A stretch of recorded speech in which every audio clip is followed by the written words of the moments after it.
Bismillahirrahmanirrahim. Assalamualaikum warahmatullahi wabarakatuh.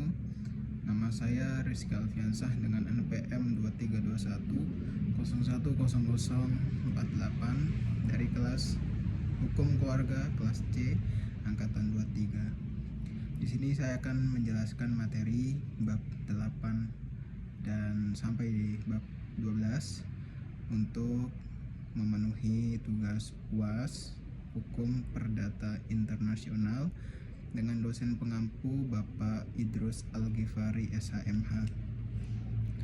Yang pertama di bab 8 ada penyelundupan hukum. Istilah penyelundupan hukum, wetzoldwerking di Belanda, fraude à la loi di Prancis, fraude legis dalam bahasa Latin, Gesetzesumgehung das Handel in Fraudem legis di Jerman, fraudulent creation of point of context di Inggris, fraude alla legge di Italia. Penyelundupan hukum adalah kaidah-kaidah hukum asing dan kadang-kadang dikesampingkan dan menggunakan hukum nasional. Penyelundupan hukum dapat juga dilihat dalam hubungannya dengan masalah hak-hak yang diperoleh. Tujuan penyelundupan hukum adalah untuk dapat menghindarkan suatu akibat hukum yang tidak dikehendaki atau untuk mewujudkan suatu akibat hukum yang dapat dikehendaki. Contoh penyelundupan hukum itu ya, yang pertama, seorang wanita negara Spanyol dan seorang pria negara Italia berdomisili di Swiss. Mereka berniat untuk menikah di Inggris. Pria Italia pernah menikah di Italia dan bercerai dari perkawinan pertama itu di Swiss. Permohonan perkawinan kedua ini diajukan di Inggris. Kemudian ada akibat penyelundupan hukum. Akibat penyelundupan hukum ada 3. Setiap penyelundupan hukum mengakibatkan batalnya perbuatan yang bersangkutan. Ungkapan yang terkenal yaitu Fros omnia conum, artinya penyelundupan hukum mengakibatkan bahwa perbuatan hukum itu dalam keseluruhannya tidak berlaku. Prinsip dianut oleh Prancis. Kemudian di bab 9 ada hukum yang berlaku dalam kontrak dagang internasional. Suatu kontrak dagang yang mengandung fraudulent element atau unsur internasional, maka dalam pelaksanaannya adalah dapat menimbulkan persoalan sebagai berikut. Ada 2. Yang pertama, hukum manakah yang berlaku atas perjanjian tersebut? Pengadilan mana yang berwenang untuk mengadili jika sengketa hukum antar para pihak dalam perjanjian? Kemudian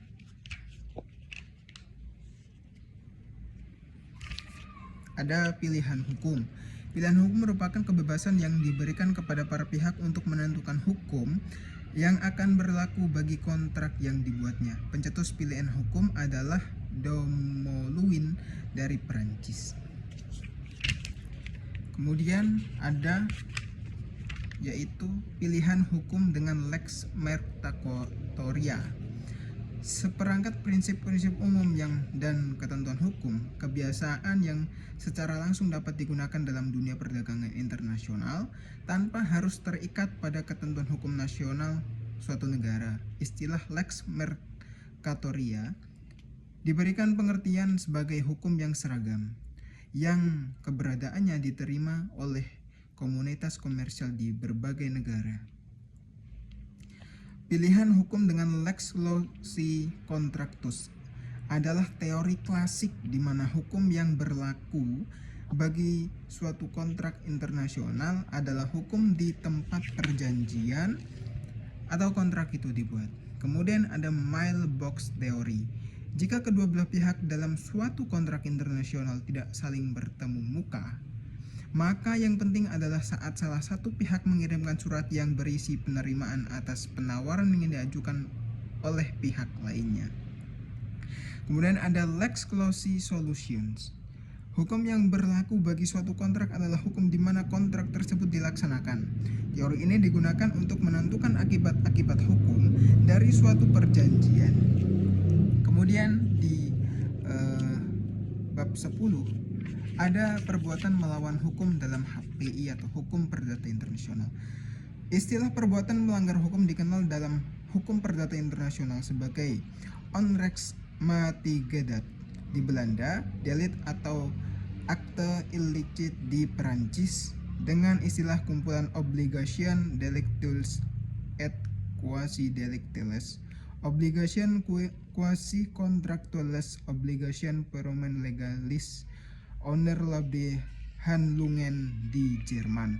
Kaidah-kaidah HPI yang mengatur tidak semata-mata dibataskan pada perbuatan-perbuatan melanggar hukum yang telah dilakukan dengan sengaja karena kesalahan pihak yang melakukan, baik secara internasional atau dengan sengaja atau hanya karena kelalaian. Teori-teori tentang hukum yang dipergunakan. Ada 3 teori. Yang pertama, ada teori tempat terjadinya kerugian. Yang kedua, teori tempat di mana dilakukan perbuatan. Dan yang ketiga, teori kombinasi dengan kebebasan memilih. Kemudian ada asas-asas HPI untuk penentuan status badan hukum. Yang pertama, asas kewarganegaraan, asas century of administration business, asas place of incorporation, asas century of exploitation. Perbuatan melawan hukum yang dilakukan. Penerapan perbuatan melawan hukum di Indonesia menggunakan asas lex loci delicti, yaitu hukum di mana tempat di mana perbuatan telah dilakukan sebagai prinsip umum.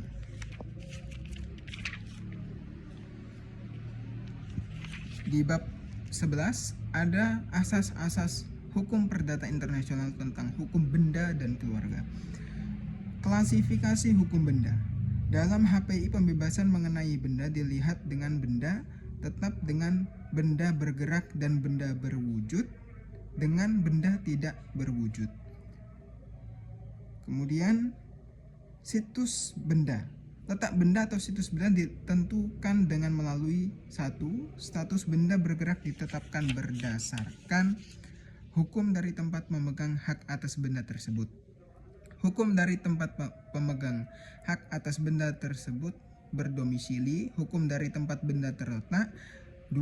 Status benda dapat ditentukan berdasarkan hukum dari tempat benda berada. Ketiga, status benda tak berwujud. Benda tak berwujud meliputi utang piutang, hak milik perindustrian, hak-hak milik intelektual yaitu kreditur. Gugatan atas benda-benda itu diajukan, perbuatan perjanjian utang piutang, yang sistem hukum yang dipilih oleh para pihak dalam perjanjian yang menyangkut benda-benda itu, kemudian yang memiliki kaitan dan yang paling nyata, pihak yang prestasinya dalam perjanjian tentang benda yang bersangkutan tampak paling ikhlas dan karakteristik. Lembaga jaminan dalam berbagai sistem hukum dikenal sebagai lembaga jaminan yang berbeda-beda. Lembaga jaminan tersebut seperti hak tanggungan, hipotek, fidusia, pan, gadai, dan sebagainya.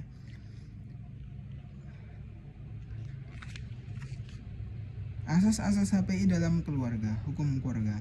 Yang pertama ada perkawinan, yang kedua ada hubungan orang tua dengan anak, ada adopsi, perceraian, dan akibat perceraian. Itu adalah asas-asas dalam hukum keluarga. Kemudian di bab terakhir atau bab 12 ada jurisdiksi, pengadilan, dan arbitrase.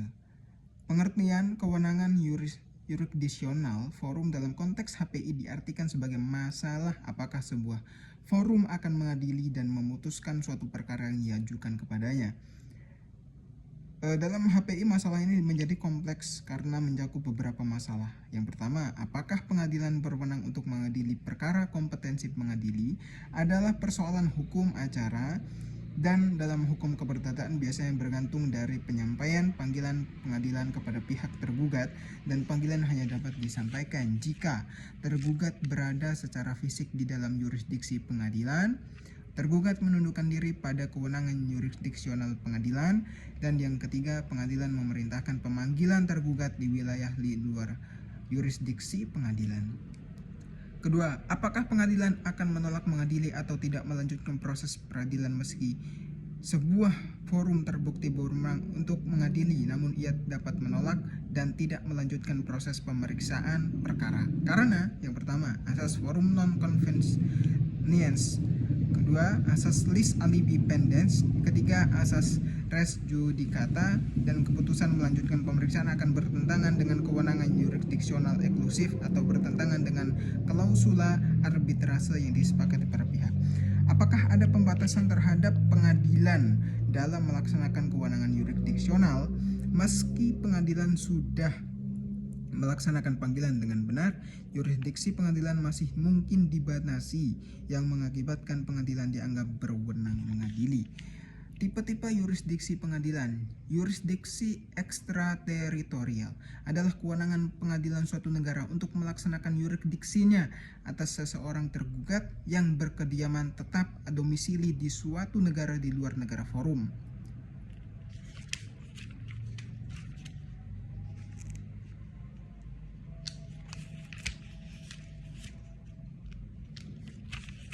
Kemudian ada kompetensi absolut dan relatif. Kompetensi absolut merupakan wewenang yang dimiliki oleh lembaga pengadilan dan lembaga arbitrase. Kewenangan mengadili pengadilan dan arbitrase tersebut adalah batasan kewenangan akibat dari pilihan forum yang dilakukan para pihak dalam membuat perjanjian. Yang D, pilihan forum. Pilihan forum merupakan suatu masalah dalam HPI dalam membatasi kewenangan dari lembaga yang akan menyelesaikan sengketa para pihak. Dan yang terakhir, hukum yang dipergunakan oleh arbitrase komersial internasional. Hukum yang dipergunakan oleh arbitrase biasanya menggunakan arbitration rules yang dikeluarkan oleh United Nations Commission of International Trade Law tahun 1976. Dewasa ini UNCITRAL Arbitration Rules 1976 telah menjadi acuan hukum acara arbitrase komersial oleh berbagai badan arbitrase komersial di dunia termasuk Indonesia. Mungkin itu saja materi yang dapat saya sampaikan untuk memenuhi tugas UAS pada mata kuliah hukum perdata internasional. Dari saya, lebih kurang saya mohon maaf. Saya akhiri. Wassalamualaikum warahmatullahi wabarakatuh.